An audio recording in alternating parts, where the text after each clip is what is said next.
1편 1절 암송하시는 분은 또 암송도 괜찮겠습니다. 시편 1편 1절, 그 다음에 시편 16편 11절 한 구절 더 쳐보겠습니다.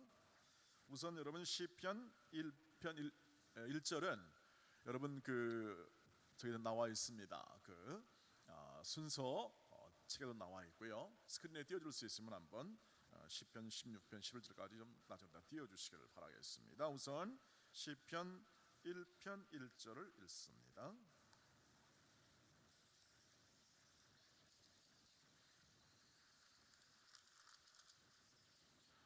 합독합니다. 시편 1편 1절 시작.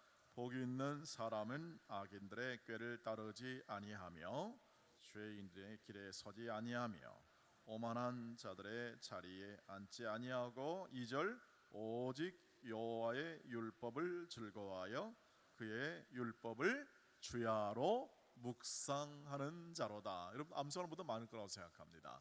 시편 16편 11절을 함께 찾아보고 보겠습니다. 시편 16편 11절 마지막 절인데요. 같이 합독합니다. 11절 시작. 주께서 생명의 길을 내게 보이시리니 주의 앞에는 충만한 기쁨이 있고 주의 오른쪽에는 영원한 즐거움이 있나이다. 여러분 이 말씀을 보시면 하나님이 행복한 사람이겠습니까? 아니겠습니까? 이렇게 세상에 어리석은 질문이 어디 있습니까? 하나님은 행복한 분이십니다. 왜? 기쁨이 있잖아요. 그리고 그 기쁨이 그냥 기쁨이 아니고 충만한 기쁨이 있는 분이십니다. 영원한 즐거움이 있습니다. 그분과 오늘 우리가 함께 만나는 거 아니겠습니까? 하나님을 대할 때, 하나님을 만날 때, 우리가 하나님을 의식할 때, 생각할 때 어떤 하나님을 의식하느냐는 굉장히 중요합니다. 그냥 단순히 내 말만 듣고 아무 응답도 없으신 하나님이시라면 우리는 그 정도의 하나님과의 교제할 겁니다. 그런데 바로 지금 그 충만한 기쁨을 가지고 나를 이끌고 나와 동행하고 나와 더불어 함께하는 하나님이시라면 감각이 새로워지죠. 저도 지금 세 번째 어제도 노예하면서 이제 노예 목사 우리 김보영 목사님이 이제 목사님이 됐습니다. 이제 강도사라고 부르면 안 됩니다. 목사님이 됐는데 어제 목사 안수식을 하면서 제가 직전 노예장이라 설교를 했습니다. 설교를 매일매일 한 2편씩 거의 준비되는 것 같아요. 느낌이. 그러니까 다른 걸 못하고 그것만 하는데요. 이게 이런 계속 하니까 이제 이거 목이 어떻게 되는 거야? 뭐 이렇게 생각도 드는데요. 감기까지 약간 와가지고. 그런데 어찌하든 막 하여튼 최선을 다해서 뭐 이렇게 약도 먹고 뭐 하면서 이렇게 견디면서 하는데, 그런데요 이렇게 행복이라는 단어를 자꾸 떠올리고 행복하신 하나님을 떠올리니까 이게 그냥 저도 막 행복해져요. 그냥 마음이 행복해지는 거 있죠. 그렇지 않겠습니까? 사람이 뭘 생각하느냐에 따라서 행동하잖아요. 뭘 마음에 품냐에 따라서 사람이 그것에 집중할 수밖에 없는데 행복이라는 단어가 자꾸 제 마음에 와요. 그러니까 사실 고백 하나 할게요. 어제는 좀 다른 설교 준비했다가 그냥 행복이라고 설교했어요. 그냥 여러분만 아세요? 노예 목사님은 잘 몰라요. 내가 그렇지 뭐 제가 마음에 품었다 그냥 설교한 건데 그냥 다 그렇게 듣지 않겠습니까? 자꾸 그게 나오는 겁니다. 근데 여러분 참 행복을 주시고 기쁨이 충만하신 하나님과 계속 대화하거나 묵상하거나 할 때는 어떻습니까? 그것이 계속 내 마음에 들어올 수밖에 없습니다. 여러분 제가 단언컨대 3주간만 계속 들어보십시오. 아마 여러분 마음들이 막 행복 때문에 터져 나올 겁니다. 행복 때문에 막 어찌할 줄 몰라가지고 아주 감사함으로 또 기뻐함으로 가득 차는 심령이 됩니다. 그래서 오늘도 우리가 하나님의 말씀을 대하는 거죠. 하나님의 말씀을 대하면서 과연 진짜 행복의 오늘 근원이 뭐냐, 여기서 근원이라는 게 있잖아요. 어느 운동 아주 유명한 운동 선수가 이 미국의 미식축구 선수가 있었습니다. 그런데 이 미식축구 선수가 얼마나 유명했냐면 보통 미식축구에서 가장 우승이 뭐냐면 슈퍼볼이라고 합니다. 슈퍼볼. 그런데 그 슈퍼볼에서 일평생 한 번 우승해가지고 반지를 끼면 그건 대단한 거예요. 선수가 우승팀의 선수가 반지를 끼는데요. 우승 반지를 한 번 끼면 대단한 선수인데 이 사람은 물론 무려 3번이나 꼈습니다. 그러니까 당연히 3번 정도 우승 반지 꼈으면 어마어마한 돈을 법니다. 왜냐하면 미국은 미식축구라고 하면 미친 듯이 좋아해요. 미식축구를 미친 듯이 좋아해요. 왜 그런지 몰라요. 하여튼 그렇게 좋아해요. 우리나라는 뭐 축구 뭐 이렇게 하는데 축구하면 뭐 대한민국 하잖아요. 이 사람들은 미식축구를 해야 아메리카 하면서 말이죠. 아주 열광을 하죠. 그래서 돈도 많이 벌고. 근데 이 브래디라는 한 미식 선수가 이렇게 3번의 반지를 끼고 인터뷰를 하는데 그렇게 얼굴이 침울하더래요.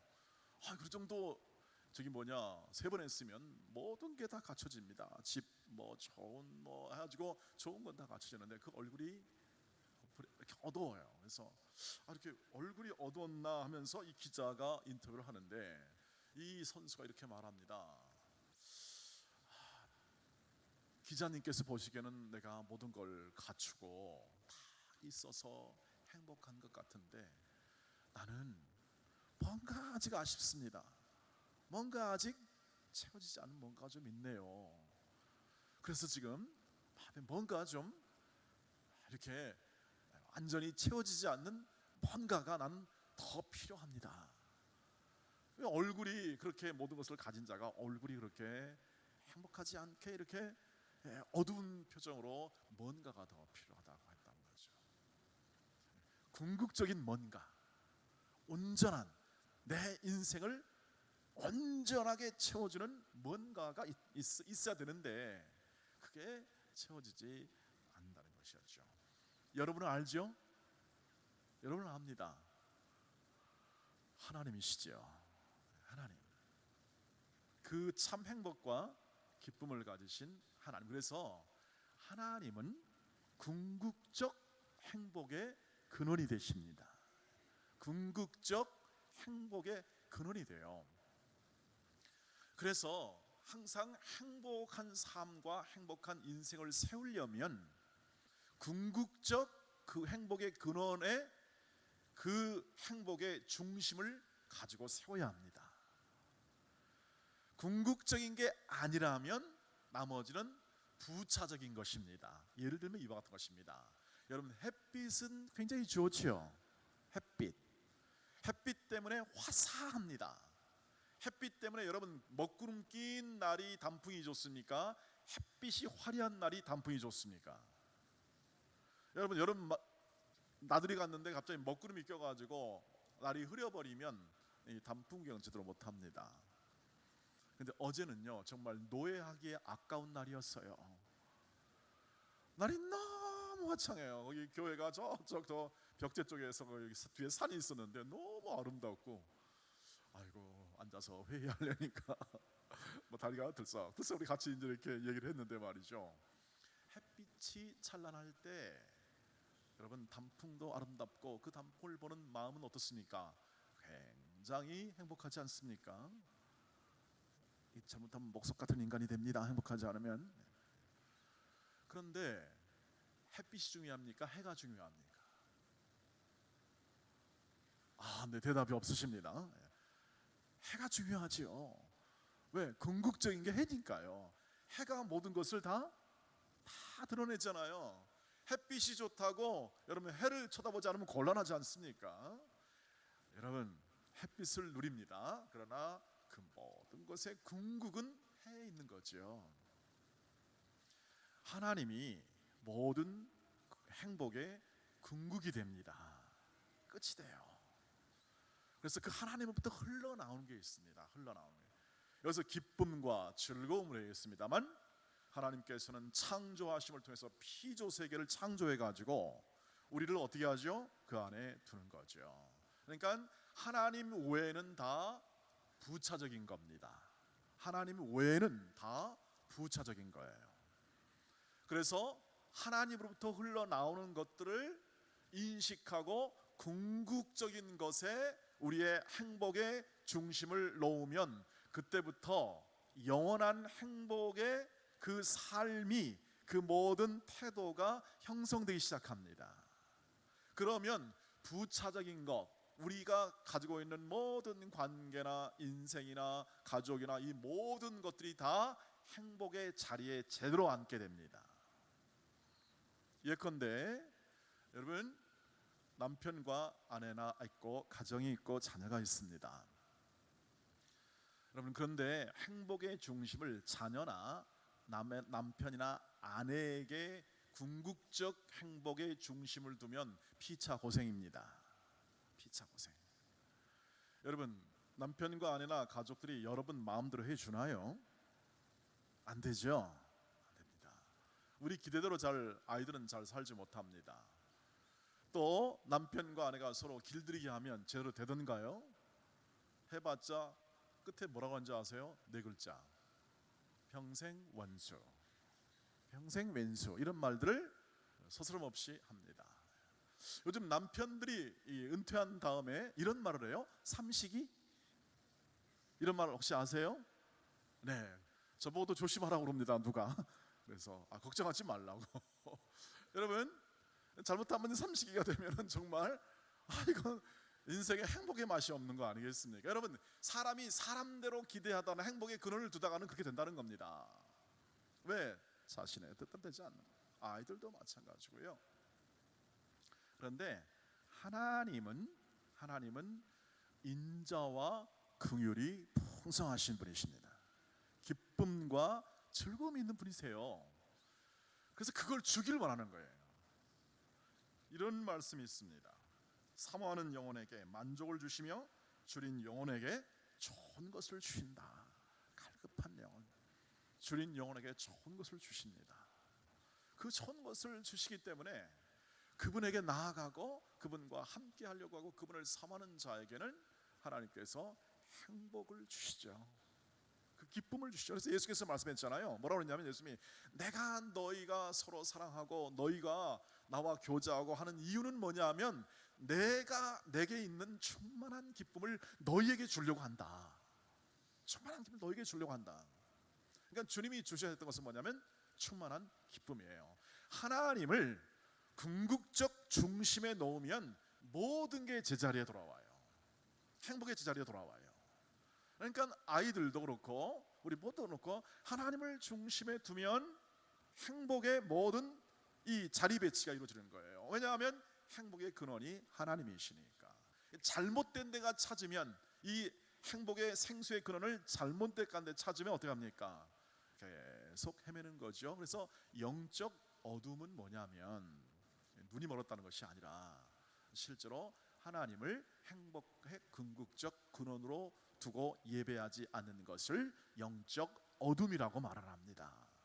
모르니까, 하나님을 모르니까. 하나님을 알면, 하나님께 행복의 근원이심을 깨달으면 모든 것을 만드시고 그것을 질서 있게 그리고 행복하게 운영하시는 하나님의 운영하심과 인도하심에 맞추면 그 사람은 영원히 지워지지 않는 행복으로 지속하는 거예요. 그렇지 않으면 자꾸 안 되는 기대 또는 안 되는 소망, 헛된 소망 품다가 나중에 이렇게 말합니다. 헛되고 헛되니 모든 것이 헛되도다. 인간의 고백이죠. 그래서 모든 인류의 철학자들과 사상가들이 아직까지 해결하지 못한 게 있습니다. 해결하지 못한 거, 사람은 왜 태어났고 그 다음에 어디로 가는가, 해결이 안 되는 겁니다. 눈에 보이는 건 해결이 됩니다. 눈에 보이는 건 전부 다 저와 여러분의 눈에 보이는 해결이 되는데 다른 해결이 안 됩니다. 그래서 여러분, 하나님을 예배하는 것 있잖아요. 예배하는 것, 이게 행복의 궁극적 근원과 연합하는 것입니다. 그러니까 이 사람은 예배할 때 가장 우리의 인생의 행복이 고양되는 시기입니다. 예배할 때. 그분과 함께 기도하고 찬양하며 그분을 경배하게 될 때 그 안에 있는 기쁨과 행복과 즐거움의 모든 궁극적 영원한 영속적 행복이 그 안에서 흘러 나오게 되는 것이고요. 나머지 부차적인 것들, 예를 들면 우리가 함께하는 관계나 가정이나 일터나 모든 이 환경 속에서 무엇이 흘러가요? 진짜 행복이 흘러가게 되어 있습니다. 사랑하는 우리 오는 동원의 가족 여러분, 우리가 지금까지 신앙생활 잘 해왔고 믿음생활 잘 해왔으리라고 생각합니다. 오늘은 다시 한번 그것을 확인합니다. 여러분, 저와 여러분의 마음 가운데 여전히 해결되지 않는 내 마음에, 정말 그렇습니다. 해결되지 않는 내 마음의 원망, 불평, 하여튼 여러분의 이 마음에 행복하지 않은 감정들이 있잖아요. 이런 감정들의 근원이 어디서 왔는지를 잘 살펴보시길 바랍니다. 여러분 마음 가운데 아직까지 내가 정말 하나님 안에서 행복을 누리지 못하고 있다면 무엇 때문에 그런지를 잘 보세요. 내가 품고 있는 분노, 일이 안 돼가지고, 일이 안 되잖아요. 집안일이 잘 안 되고, 또 여러분 기대대로 혹은 남편이나 아내나 자녀나 또 우리의 관계하는 사랑하는 사람들이 하여튼 기도를 안 돼가지고 그런 마음들이 있잖아요. 여러분 다 그런 마음들이 다 어디서 오냐면 내 중심에서 모든 근원을 놓고 판단하기 때문에 나오는 겁니다. 그것을 누구에게 맡기라고요? 하나님께. 왜? 그분이 우리를 행복하게 하시는 분이시니까. 그리고 그분과 더불어 기도하시기를 바랍니다. 기도는 그래서 행복하신 하나님과 연결되는 거예요. 연결. 기도가 끊어지면 연결이 끊어지고, 그 기도가 계속 같이 이렇게 연결돼서 함께하면 여러분 틀림없이 사모하는 영혼에게 만족함을 주시는, 만족이 행복이잖아요. 만족함을 주시는 하나님의 은혜를 반드시 맛보게 될 것입니다. 사랑하는 우리 온 믿음의 가족 여러분, 저는 그 생각을 해봅니다. 주여, 살아가는 동안 그 어떤 것도 제 마음에 타인에 대한 원망, 불평, 그리고 타인에 대한 잘못된 기대 때문에 제 마음이 상처를 받거나 그것 때문에 시간을 보내거나 그렇지 않게 하옵소서. 제 기도 제목 중에 하나입니다. 그래서 마음 안에, 내면에 어떨 때는 저도 원망하고 분노하겠지만 그것을 마음에 깊이 두지 않고 언제나 행복한 생각과 행복한 미래와 행복한 관계, 행복한 사역적으로 제 마음을 누구와 함께? 주님과 함께 돌려서 그 길로 향하는 겁니다. 행복한 길로. 자꾸요 여러분, 우리가 가지고 있는 부정적 부분을 묵상하게 되면 자꾸 그게 붙잡혀 있는 겁니다. 행복하지 못한 이유는 그겁니다. 나쁜 것에, 마귀가 좋아하는 것에, 또 상처받은 것에, 원망하는 것에. 여러분 왜 상처를 안 받겠습니까? 그런데 그것에 자꾸 그것을 묵상하다 보면 그게 어떻게 합니까? 내 기도를 지배하고 내 마음을 지배하고 내 신앙을 자꾸 지배하는 겁니다. 그래서 회개는 뭐냐? 회개는 그런 것들이 다 궁극적으로 내게 있음을 우리가 인식하고 그것을 어떻게 합니까? 끊어내는 겁니다. 내게 있는 것 끊어내세요. 누구와 함께? 주님과 함께. 그래서 성령으로 하지 않고는 그게 안 돼요. 잘. 그래서 날마다 뭐하라? 성령 충만하라는 말이 거기서 나옵니다. 성령으로 하지 않고는 내 의지로 해봤는데 잘 안 되더라고요. 여러분 사람이 작심 몇 일? 3일이에요. 되게 사람이 그렇다는 거죠. 좀 길면 일주일, 아주 의지가 강한 사람은 1년 하다가 안 되면 막 그냥 분노하고 원망하고 그냥 그러다가 우울증에 걸리거나 아니면 병에 걸리거나 그럴 수가 많아요. 왜냐하면 사람의 정신세계가 육신세계와 연관되어 있어서 말이죠. 여러분 그런데 하나님이 궁극적 근원으로 거기다 다 고정하면 하나님은 우리의 마음과 생각 속에 당신의 영을 넣어주시고 영 속에서 임하는 그분의 충만한 기쁨과 즐거움과 그리고 만족함을 주시는 하나님의 긍휼과 자비가요 풍성히 흘러나옵니다. 사랑하는 우리 온 믿음의 가족 여러분, 오늘도 비록 우리는 약하지만 하나님이 계시니 이게 기쁜 소식입니다. 기쁜 소식, 복음, 이걸 행복한 소식입니다. 복음은 행복한 소식입니다. 하나님은 그걸 좀 알려주고 싶은 겁니다. 여러분, 여러분의 표정이 들어올 때하고 지금 굉장히 달라요. 왜? 행복이 마음에 들어오니까. 주님이 궁극적으로 여러분 마음 가운데 들어가셔서 그렇게 오늘도 역사하시기를 축복합니다. 그리고 그 삶을 오늘도 함께 살아가고 하나님을 찬양할 때마다 그 하나님의 장엄함과 위대함이 우리의 행복의 역사하심으로 나타날 수 있도록 우리도 오늘도 기도하며 나아가기를 축복합니다. 오늘도 함께 찬양합니다.